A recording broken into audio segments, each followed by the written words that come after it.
कुछ tricky questions पर हम लोग डिस्कस करेंगे। एक या दो क्वेश्चन है क्लास 9 क्वाड्रिलेटरल का, आप उसे ध्यान से देखिए। बहुत ही मजेदार क्वेश्चन है, आपके एनसीईआरटी बुक से ही लिया है मैंने इसे। क्वेश्चन नंबर 1 ये कहता है, show that the bisectors of angles of a parallelogram. एक पैरेललोग्राम बना लेते हैं।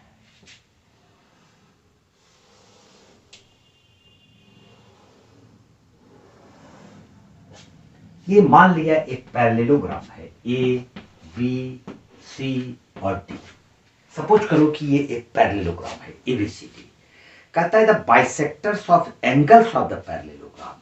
इसका जो बाइसेक्टर होगा, इसका बाइसेक्टर ये होगा, इसका बाइसेक्टर ये होगा, फिर इसका बाइसेक्टर ये और इसका बाइसेक्टर। तो हमको साबित करना है कि ये बाइसेक्टर्स जो एक क्वाड्रिलेटरल बनाएगा, वो क्वाड्रिलेटरल बनेगा पी क्यू आर और एस। तो ये पी क्यू आर एस एक रेक्टेंगल होगा। साबित कीजिए so that parallelogram form a rectangle. यानी हमको क्या गिवन है और क्या प्रूव करना है, देखो। गिवन है A B C D is a parallelogram and ये लाइन, ये लाइन, ये लाइन और ये लाइन सारा एंगल का बाइसेक्टर है। तो हम कर सकते हैं AP DP, AP DP, AP DP, B R and C R, B R and C R, B R and CR are the angular bisectors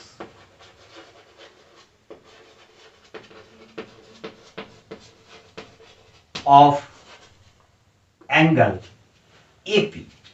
AP angle A का बाइसेक्टर है, angle A, comma DP angle D का bisector है, फिर comma P R angle P का bisector है and angle C का bisector C R है। ये इसका बाइसेक्टर है। प्रूव क्या करना है?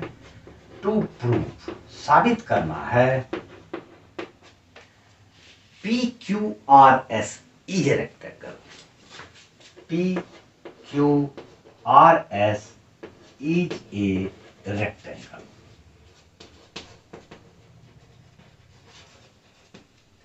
रेक्टेंगल साबित करने के लिए क्या साबित कर दिया जाए जो ये रेक्टेंगल हो जाएगा?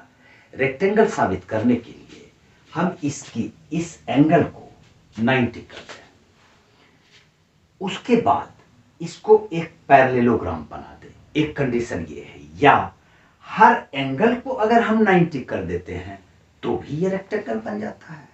तो हम किसी एक एंगल को अगर 90 कर दें तो बाकी सिमिलरली लिख के सारा एंगल 90 हो ही जाएगा।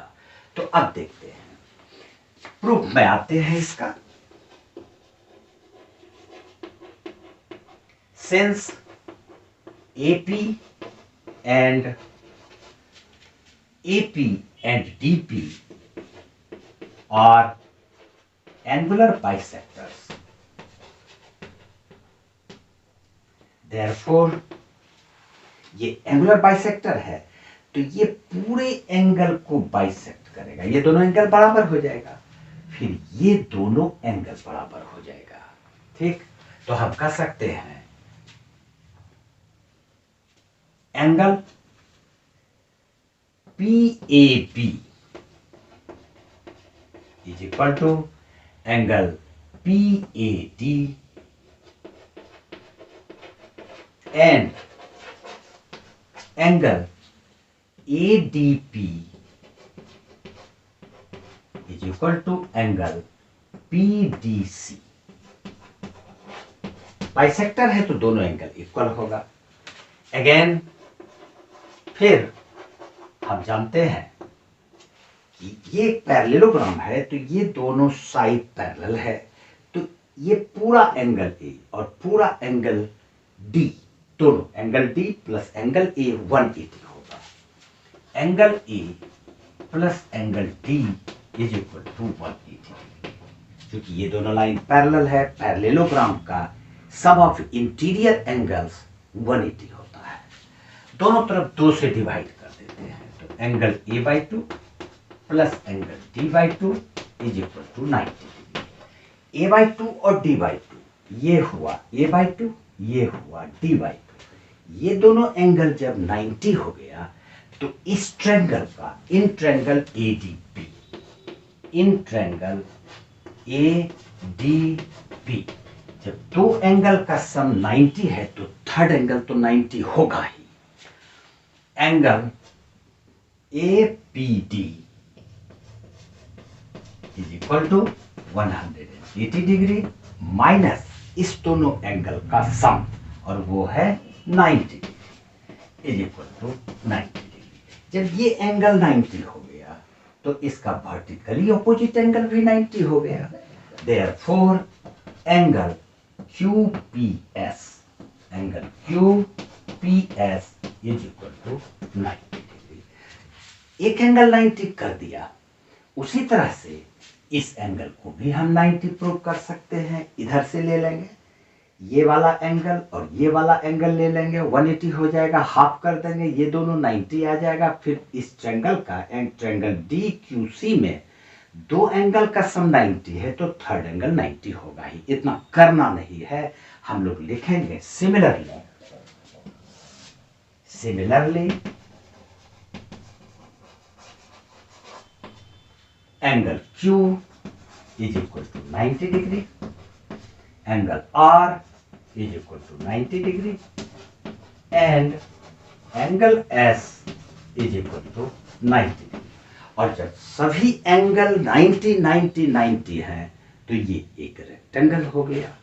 Therefore PQRS is a rectangle.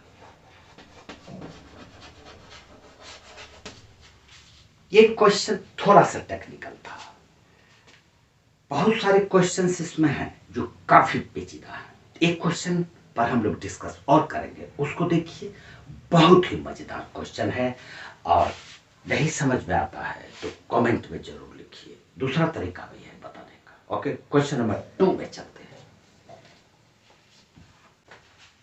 यह क्वेश्चन नंबर 2 में गिवन है ABCD इज ए ट्रेपीजियम।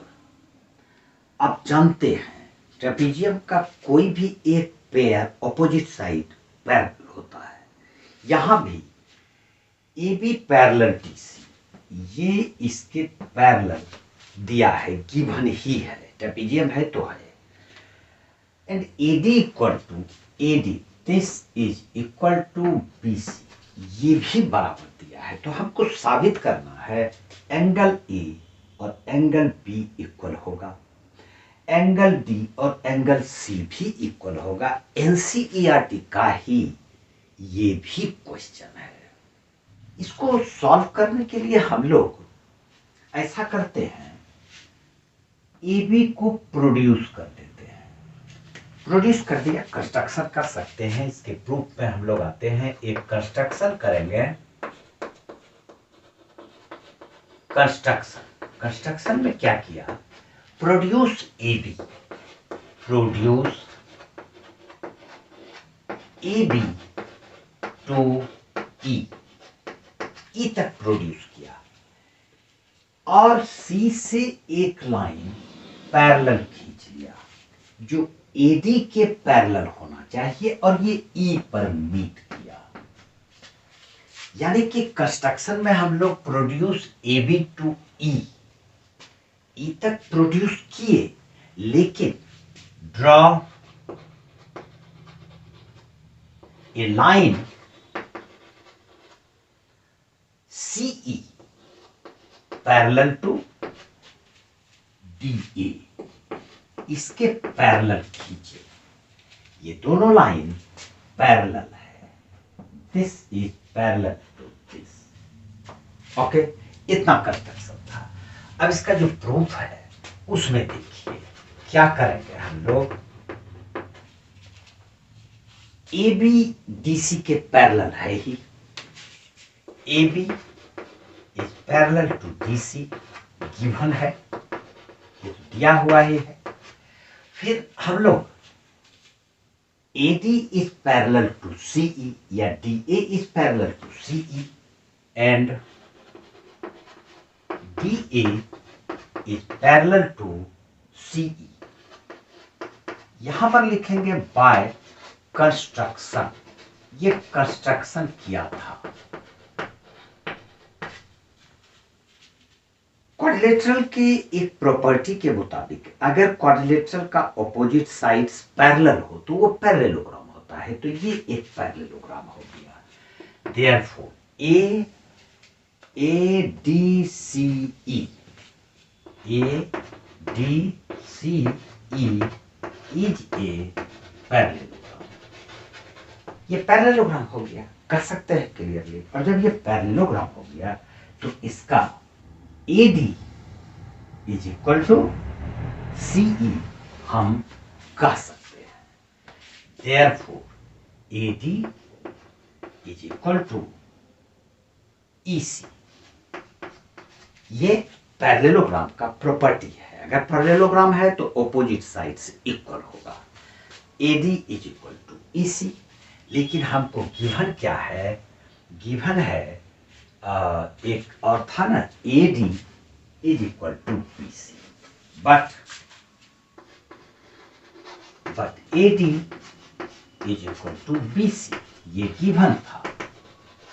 तो इस दोनों इक्वेशन से AD is equal to EC, AD is equal to BC, therefore हम कह सकते हैं EC is equal to BC। यानी कि EC ये वाला लाइन भी इसके इक्वल हो गया। जब ये दोनों इक्वल हो गया तो ये एंगल और ये एंगल भी इक्वल हो जाएगा, isosceles property. Therefore angle CEB, angle CEB is equal to angle CBE। CBE इसको बोलेंगे आइसोसेलेस प्रॉपर्टी। आइसोसेलेस ट्रायंगल का जो प्रॉपर्टी है, आइसोसेलेस ट्रायंगल का दो साइड्स इक्वल और उसका अपोजिट एंगल्स भी इक्वल होगा। हम इसको x मान लेते हैं तो ये भी x हो गया। जब ये x हो गया तो ये एक स्ट्रेट लाइन है, तो ये x जब हुआ तो ये एंगल हो जाएगा 180 डिग्री माइनस x होगा। अब देखिए ये एक पैरेललोग्राम है, तो जब ये पैरेललोग्राम है तो इसका ऑपोजिट एंगल्स भी इक्वल होगा, यानी ये x है तो ये है angle A plus angle D, angle A plus angle D is equal to 180 degree, sum of interior angles of parallelogram. Angle A हमको निकालना है प्लस एंगल D x है is equal to 180 degree. Therefore angle A is equal to x, उधर जाके 180 minus x हो गया, यानी कि एंगल ये वाला A निकल गया 180 डिग्री माइनस x। ये एंगल भी 180 माइनस x, ये एंगल भी 180 माइनस x, यानी angle A equal to angle B हो गया। और यही तो हमको प्रूव करना। इसी तरह से आप कर सकते हैं, अगर ये x हुआ तो ये एंगल यहाँ पर ये एंगल भी x होगा। कैसे होगा, तो ये दोनों लाइन पैरेलल है। आप ये भी कह सकते हैं कि ये चूंकि ये लाइन और ये लाइन पैरेलल लाइन है तो इतना प्लस इतना 180 है।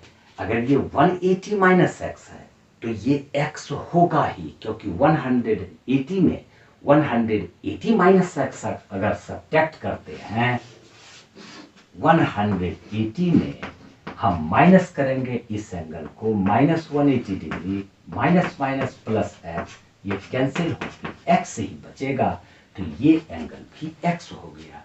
इससे D और C भी बराबर हो गया। एनसीईआरटी बुक में ये भी प्रूव करने दिया है कि दोनों एंगल C और D को भी बराबर करें। उम्मीद है ये दोनों क्वेश्चन, जो कि काफी ट्रिकी क्वेश्चन है, मैं इस पर जोर डालता हूँ, ट्रिकी, स्टूडेंट को थोड़ा सा परेशानी में ये डालते हैं इस तरह के क्वेश्चन। लेकिन मैं किस बला का चीज हूं, परेशानी किस बात की, कोशिश करो, हमारे साथ रहो, हर समस्या का समाधान हो जाएगा। ओके, आज इतना सा ही दोस्त। जय हिंद, जय भारत।